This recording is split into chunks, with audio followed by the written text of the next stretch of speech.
All right. Good morning, good afternoon. This is Omer. Thank you guys all for jumping on the call today. We have a good attendance, 34 people on the call, so I think that's a great turnout. I appreciate everybody taking the time to go through this webinar. Just a few housekeeping items before we jump into the check-in manager, which I know everybody's excited to see. We're going to try to do these webinars on a somewhat regular monthly basis. We're going to be covering different aspects of the system every time. So retraining, refreshing, talking about new ways that these tools can be used. I think it'll be very powerful and helpful for everybody, especially some of the new licensees that are with us that just want to get more insight into how some of these tools are used. So today's topics. We're gonna do a brief review of guidelines, iVision guidelines, carrier and FCC guidelines. I think it's really important to just kind of reiterate and hammer home some of these requirements so that everybody's up to speed. We're going to bring everybody up to speed on the iOS link update, some of the changes that have affected iOS linking on iOS devices. We're also going to be covering some new feature updates that are in the midst of or have already been launched, and then we'll get into the check-in manager. All right, so let's get into some iVision carrier and FCC guidelines. First off, before I jump into that, I want to say thank you all for on the previous webinar that we had. I think it was back in November or early December, we talked about support requests, and we talked about submitting support requests to our support email. That way it goes out to everybody on our team, everybody gets notified, and we're able to respond to those support requests in a timely manner when you use that support at iVisionMobile.com email. Having said that, I want to highlight a couple examples of good and bad support requests, and I'm not going to put anybody on blast or draw attention to anybody specifically, but I thought this is worth sharing so that you can see what makes a good support request and what makes a bad support request. And again, I'm not going to be calling anybody out here, but I do want to just highlight some of these. So here's a great support request, okay? I'm finally getting to testing the drop-and-go process. I continue to get an error for invalid column mapping. I can't for the life of me figure out what I'm doing. Here's the client's ID number. Here's the name. Here's the keyword. And the test file I've been using is attached. That's about as good of a support request as we can get. It's detailed. Somebody's talking in the background there. I'm going to ask you to kindly mute yourself if you can.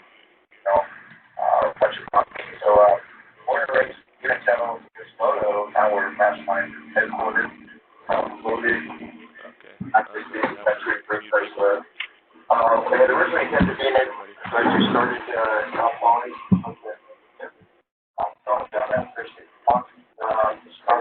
Let's see how to mute everybody.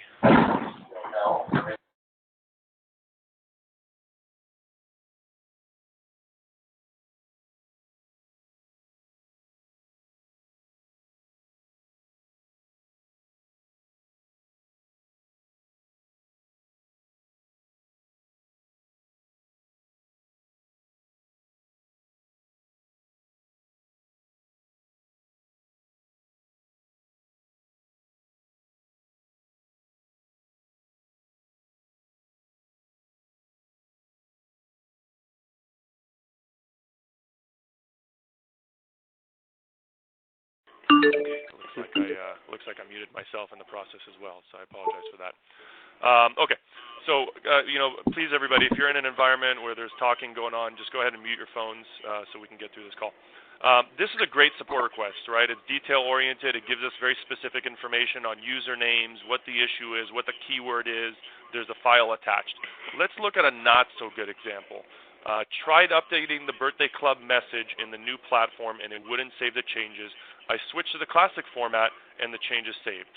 That's fantastic, but nowhere does it include what account we're talking about, what the message was changed to be.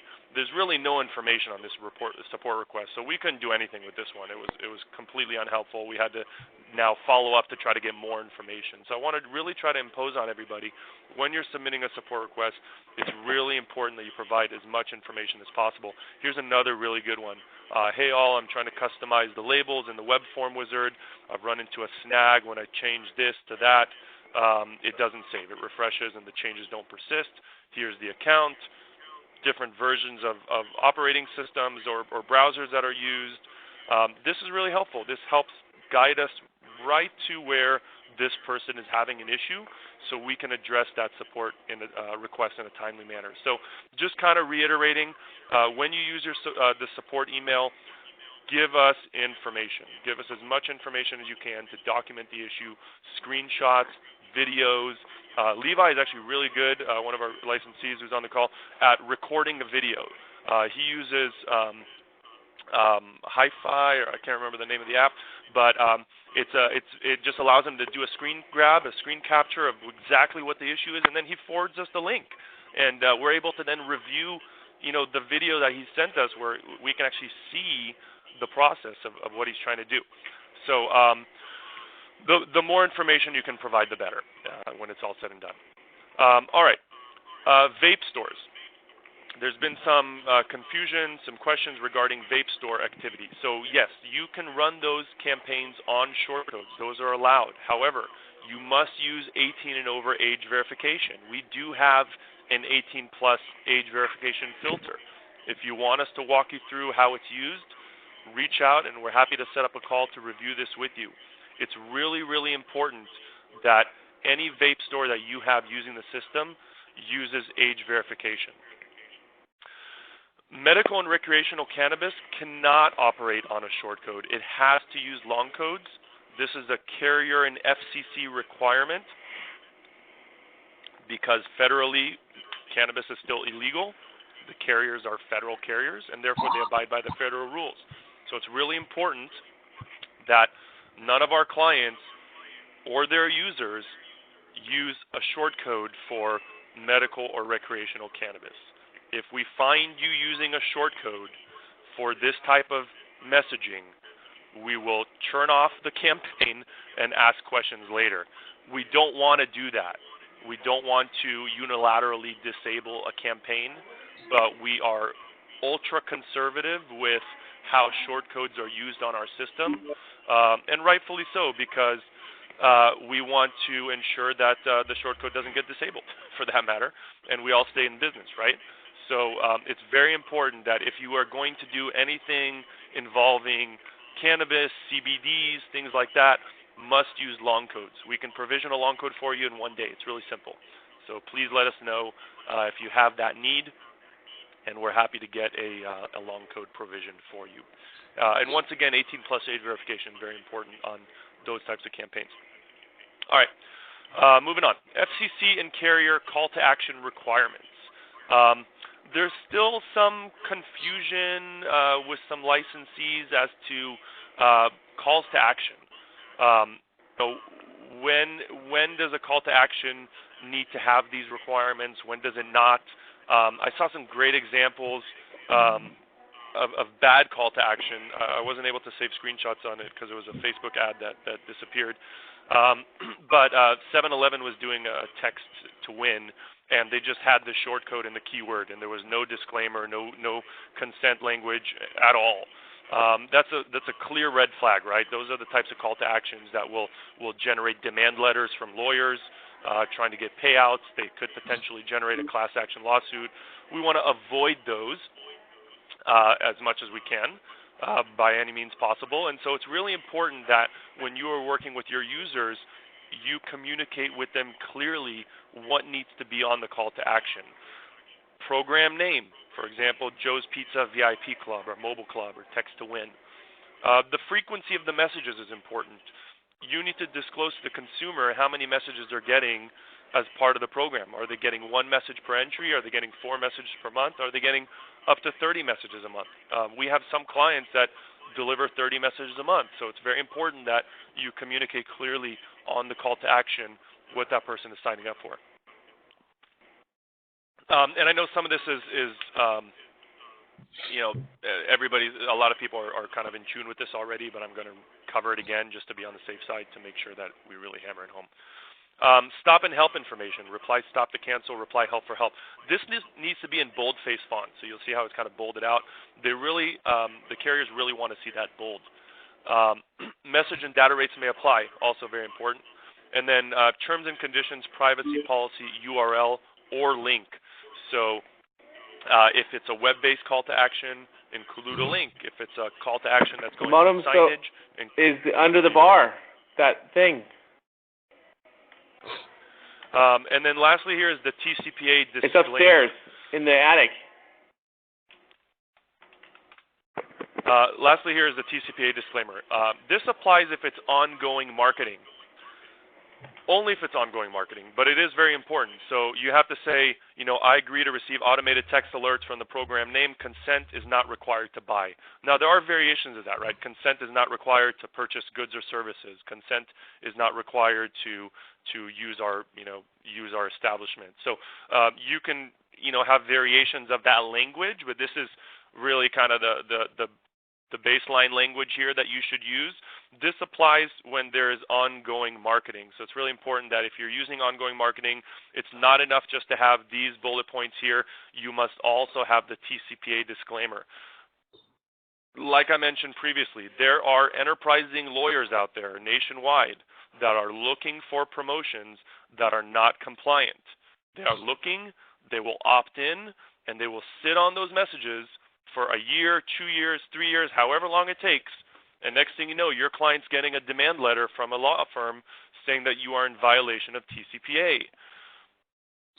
I know that there's people on this call today that have received these letters. They're not fun, they're scary. Oftentimes, it means potentially losing a client because they don't want to take on any additional liability.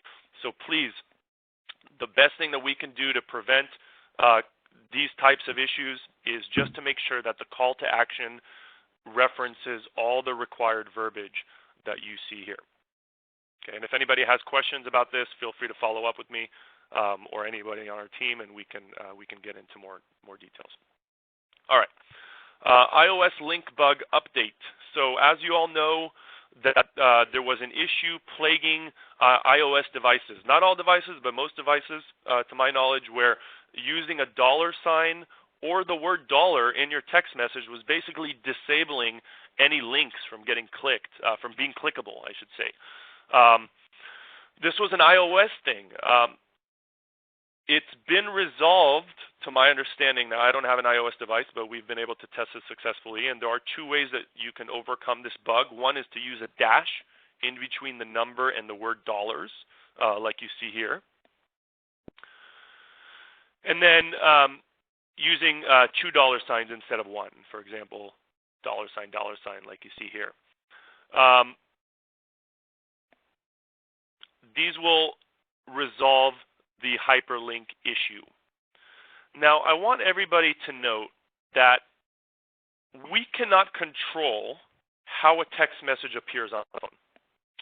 So when the system sends out 1,000 text messages, and those 1,000 text messages are going to a variety of phones across a variety of carriers, we send that message exactly the same to each handset. It is the exact same message that is received on the handset, but every handset is going to display that message differently.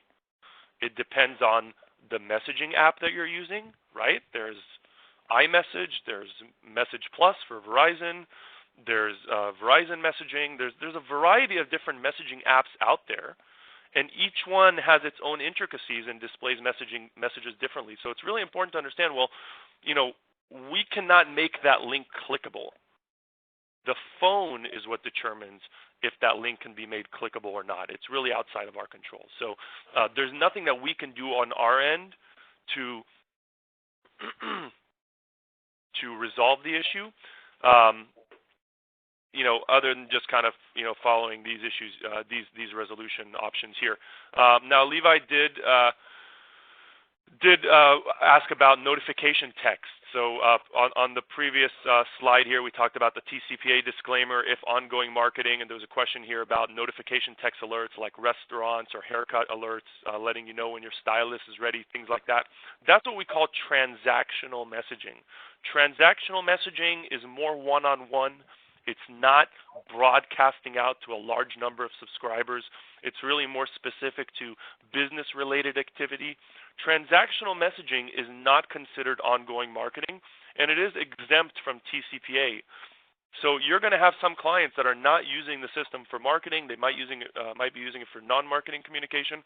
In those instances, that they're exempt from Tcpa, so you don't need this part of the disclaimer, but you still need this part of the disclaimer. So I want to highlight that. It doesn't mean that you can get away with doing nothing. It just means that there's less stringent requirements. All right, new feature updates. Some exciting stuff to show you. So on the integrated billing system, we have now given you the ability to set a future bill date. I know that this has been a platform request for many users now. So when you, and I'll bring up the platform here, when you are in a client's account and you are adding a package to their account and you continue the checkout, you'll see now that you can either charge and apply the item today or charge and apply the item on a future date. Okay, this was not part of the system previously. I know that this created some confusion and also required a little bit extra work because you have to add the package today but check out 2 weeks from now if you want to apply it 2 weeks from now. Now you can set a future billing date.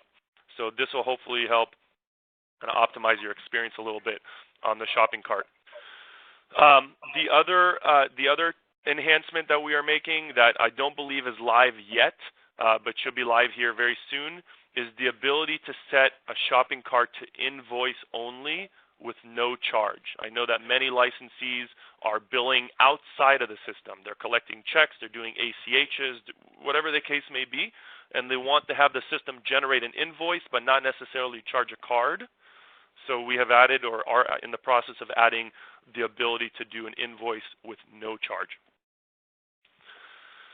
On the kiosk side, we made an enhancement recently which was requested by quite a few people.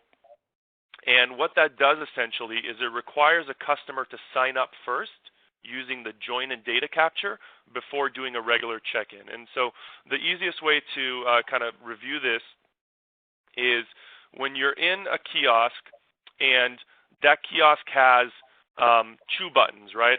It might have a check-in plus data capture where you are capturing additional information, and maybe this isn't a good example. Let me log into another one here. You're collecting additional information, and then you have the normal button, which is the regular check-in. Sometimes people click the normal check-in button and not the join, and you lose out on getting all that additional information. So under layout and functionality, when you scroll down to the loyalty check-in here, you'll see that we have a require sign-up option now. And if you select yes, you can then customize the message, which essentially will read something like, sorry, you must first sign up before you can check in. So this will direct people back to the join where you can then capture additional information. I know this was a request that had come to us from quite a few licensees that said, they're missing out on getting this additional information because people are just going straight to the check-in. They're only typing in their phone number. So now if you use this feature, it'll actually prompt you to go join first, and that will then allow you to capture that information. So that is here, require sign up. You'll see it under the loyalty check-in button. Okay. And then lastly, we have received some requests that when you're logging in from a mobile device on the dashboard, people want to see those tabs minimized. So that has already been implemented. So when you do log in on a mobile device, everything's kind of closed down. So it's a little bit more streamlined as opposed to having everything expanded out with all the different options. One other request that came in was the ability to move the system updates off of the home screen, and the reason being is because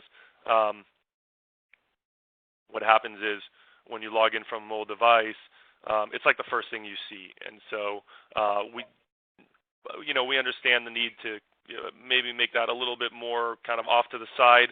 So I think what we're going to do is move the system updates to the knowledge base section, to the help and support section, I should say. So just stay tuned and be aware that that's going to be happening, just in an effort to kind of not make it, front and center. It doesn't need to be the focus. All right.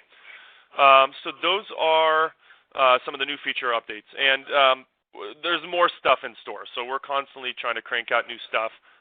When we have the next webinar, we'll cover any new features that have been added since today's call. All right. Let's get into the check-in manager. So we call this the KCM for short. Sometimes we use acronyms for some of the tools, but it's also known as the Kiosk check-in manager. Now, when would you want to use the check-in manager? Well, there are a lot of benefits to this tool, and the more and more I use it, I see just how powerful it is. But basically, it's supposed to complement the customer-facing kiosk. So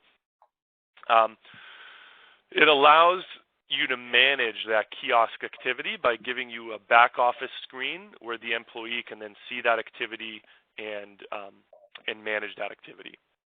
It allows you to add bulk points to a rewards program. It allows you to create a more complete customer profile. So when a person checks in, why not get their first name? Why not get their date of birth? Why not get other information and have it be administered more by the employee as opposed to the customer themselves? You can also add visit notes for customers, so you can track, good experiences, bad experiences. But most importantly here, you have an employee tracking tool. So when you're on the kiosk, there's really no data in terms of, who's typing in the phone number, who's adding bulk points, who's doing things like that. With the check-in manager, you can. So the check-in manager will actually track which employee is entering in the information. And today, I'm actually going to focus on one of Todd's accounts, Todd Trinan's accounts, who have really embraced the check-in manager and have done just some amazing things. I want to show you a few things here. First, this is what some of his screens look like. So he had manufactured a double-sided enclosure. I'm just going to go through some of his pictures here. And you see that there's the customer-facing kiosk on the front, and then the check-in manager faces behind it. This is not it right there. It's a different one. But it just enables for a really seamless experience. And what I want to do is I want to jump into his account, his client's account, I should say, and show you how this client of his, which is a feed shop, a family farm and home, has embraced this check-in manager. So I'm going to bring it up, and you'll see that first off, they have a lot of stuff going on here with their kiosks, and I want to explain to you how it is set up and why it is set up in a certain way. So this account has multiple locations bundled into the same user account, but then more than that, they actually have individual kiosks for each register.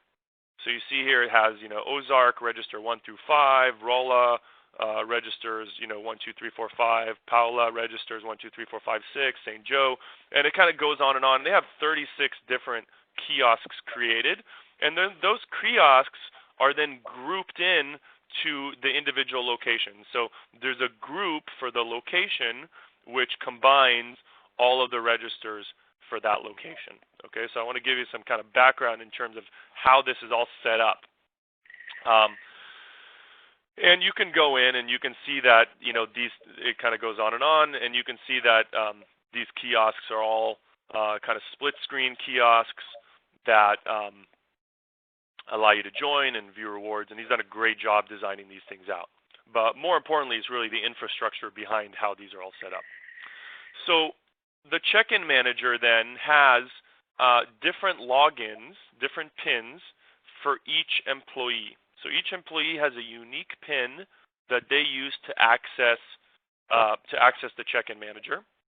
And what I'll do is I'll bring the check-in manager up here, and I'll type in the PIN. And this is the check-in manager here now on the back end. This is what we call live streaming. Live streaming is currently turned on, and I'll talk a bit about live streaming here in a second. But if I go back to the check-in list, you'll see here that it shows all the check-in activity on this tablet, on this particular kiosk. And when you click on a contact, you'll see that it gives you some, basic profile, existing client, created 206 days ago, Sprint user, name unknown. Here's their points totals. So right now they're at 6 points. But you'll see that there's actually multiple tiers here, right? And you can hover over the tiers. So $5 off 25, $5 off 25, $5 off 25, and then it kind of free here's free $10 gift card, reward number 5. And so if you hover over these labels, you can see exactly what each of those tiered rewards are. And if you wanted to manipulate their loyalty totals, you can just hit plus minus here and adjust their loyalty totals. Now, in the event that you're doing bulk points, this account does not have bulk points, but if you are using bulk points, there's a button up here that says add bulk points, and you hit it, and you can actually just type in a 75 or a 95 and add bulk points to a user. What I like about the check-in manager is that you can edit the contact details. So you can complete that customer profile, add a first name, add a date of birth, add an email. The more information you have to complete that profile, the more of a complete picture you have. And then you can add visit notes. So this is really important. Had a great experience, had a bad experience, this is the regular item. Whatever it is that's relevant to the business, this is a great place to insert that information. So when a person checks in, the employee behind the counter can actually see the visit notes. Now, this has live stream on, and what that means is that if I go and let's say I pull up, Todd brought up a point here, which I'll cover here in a sec about permission levels. Let's say I bring these up side by side.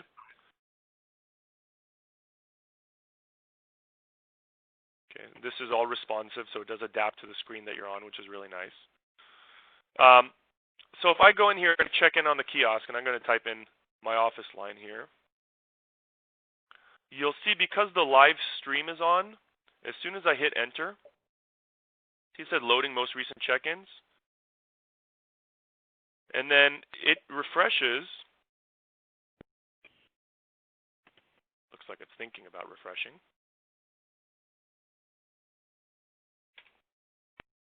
Hit enter again or something. There we go. Oh, refresh me to the same one. Should bring me to the new one. Should bring me to a new one. I'm not sure why I didn't. We'll have to look at that. But it refreshed to the new login. The new check-in, and then from here you can see, okay, this is a new person. I can then complete the profile. I can put in any visit notes. I can adjust their check-ins, and all you have to do is just keep this screen active. As soon as a new check-in comes in, the screen automatically refreshes. Now, yes, you can turn live streaming off. You can just look at the check-in list to monitor that activity as it comes in, so you don't have to use the live monitor system. But it is helpful because you can just keep it static on this screen, and the system will automatically change for you. Now, there are some permission levels on the kiosk for the check-in manager. So when you're on the check-in manager or you're managing the different employees, you can go into the user settings for the employee, and you can restrict what that user can do. Can they edit points? Can they add points? And is there a limit to how many points they can add in a certain number of days? And can they edit customer information? So these restrictions are here. You can apply different restriction levels to different staffers. Then there's also an employee tracking report and the live stream feature, which can be turned on or off for a login. But what you'll see here, that's not it. Let me get back to my check-in manager. It's not it either. Sorry. There it is. The employee report will actually show you activity by employee. So for each employee, how many new check-ins, total resulting rewards. And so this is a great kind of look back report that you can print out, hand to the customer at the end of the month that says, here, this is how your employees performed, this is how many check-ins, this is how many rewards have been earned for each of these different logins. So what we're seeing is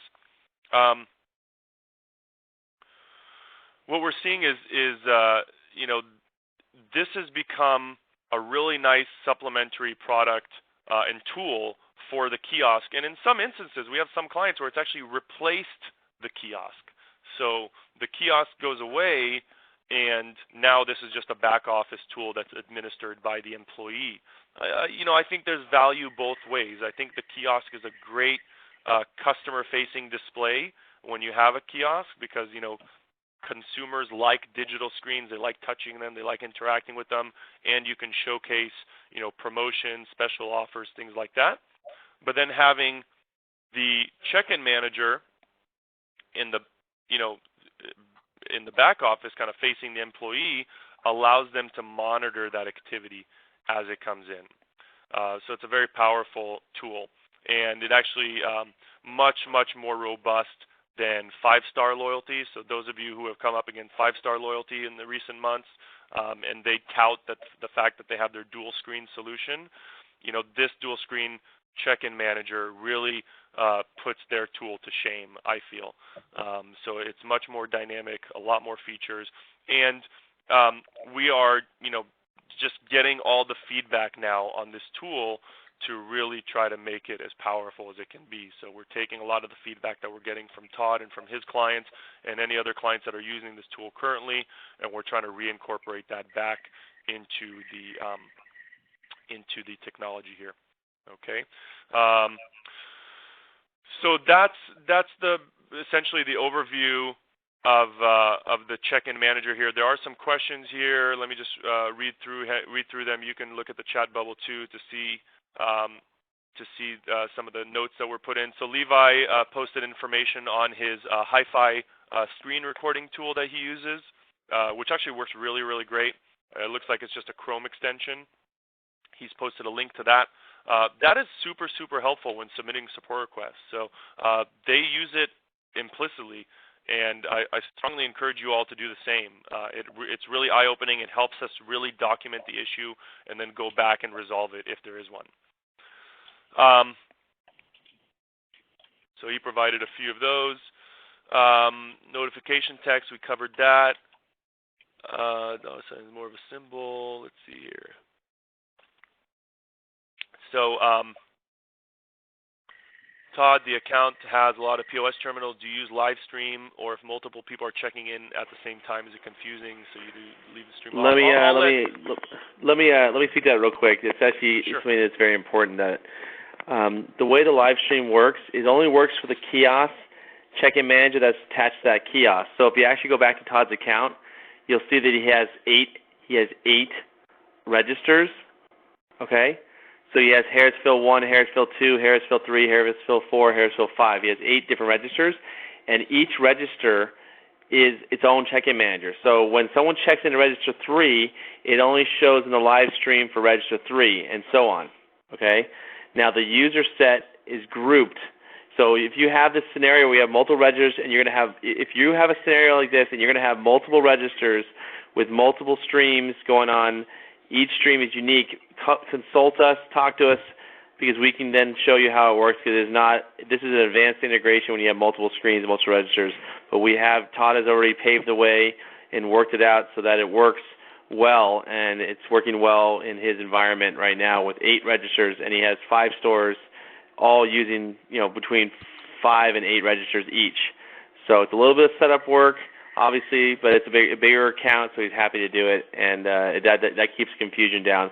But the employee tracking, the reporting is set up with special group technology that lets an employee go to any register of the 8 registers, put his PIN number in, and work that register and get credit for the check-ins that while he's logged in, the check-ins that happen at that register. So it all ties into a group report.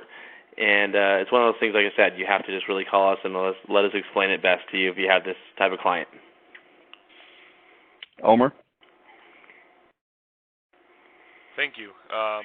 Thank you for clarifying, Derek. So Derek has had really hands-on experience working with Todd on this tool. He might be better suited to answer some more specific questions, detailed questions on the check-in manager. If any of you have them after the fact, you can reach out to us, and one of us will get in touch with you. But for the most part, that's all I had. I guess we can open it up to some additional questions. And if there aren't any questions, then stay tuned for a follow-up email with a video to this call.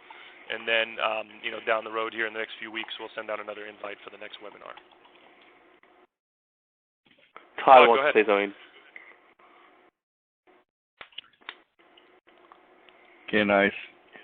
Am I live here? Yeah, go ahead. Yep. I just want to tell everybody that the power of this tool that I see outside of everything else here is no matter how great a system that's built, if you don't have a way of getting your list built, nothing we do in the background is going to help you build the list more powerful than giving the owners the first accountability they've ever had with their cashiers to be able to see who's doing their job and who's not, running contests, building that list. I talked to my farm and home owner yesterday, and right now they have 20,000 subscribers, and he thinks because of this tool, he set his goal to double it because he knows that they're not doing their job like they should. Now he's got a way of tracking it. So to me, I don't know any other platform out there that has anything that gives the owner accountability of their cashiers than this, and I think that's really the golden ticket here. And this is Derek. To add to that, I think some of you may know my wife owns a restaurant now, and we will get no opt-ins one day, and we'll get 60 opt-ins another day. And the only difference between the 0 opt-ins and the 60 opt-ins is usually telling our servers that they'll win a $25 gift card for whoever gets the most check-ins or opt-ins that day. And it's amazing how you incentivize people and you get traction. It's crazy how you can have 0 one day and 65 another day, and all it is running a promotion, in-staff promotion. So.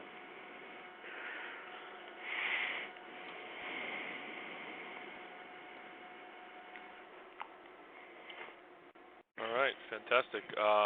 And then there's a question here about what devices does this stand use, and it really can use any device. So there's no restriction on the type of device that you can use on those double-sided stands. That you just use double-sided tape or Velcro to hold them in place. And there is a contact. It was in the previous webinar that we did that provided the contact email for the manufacturer of those stands. But when I send a follow-up email with a video for today's call, I'll also include that email for ordering those stands in the email as well. So one thing I might add on that stand, you don't have to worry about swivel with this stand. It actually just stays stationary, and that has helped so you don't mess up your cords. I always had lots of problems with cords with a swivel base, but these things look really good in the field. I'll take a picture of them with a multi-8 location so you can see them. Send it to Omer. So real quick on the screen here, this was the screenshot I was looking for earlier, and I happened to find it. This is a 7-Eleven promotion that is constantly showing up on my Facebook ads. And you can see here, this is 7-Eleven, pretty legit, obviously a legit brand, but you can see here that there is no verbiage, no disclaimer verbiage anywhere on here. Just keyword, short code, official rules. There's no reply stop to cancel. There's no message and data rates may apply. This is the type of stuff that will, a year down the road, turn into receiving demand letters from lawyers. You have to be super, super careful. So, again, if anybody's unsure or confused as to what language needs to be on the call to action, We are happy to review that with you to ensure that you are abiding by the carrier and FCC guidelines. Comes down to disclaimers. I wanted to share this with everybody here so you can see how bad this looks. Anyways, all right. Thank you, everybody, for your time today. I really do appreciate it. Stay tuned for a follow-up email from me, and look forward to speaking to you all soon. Have a great day.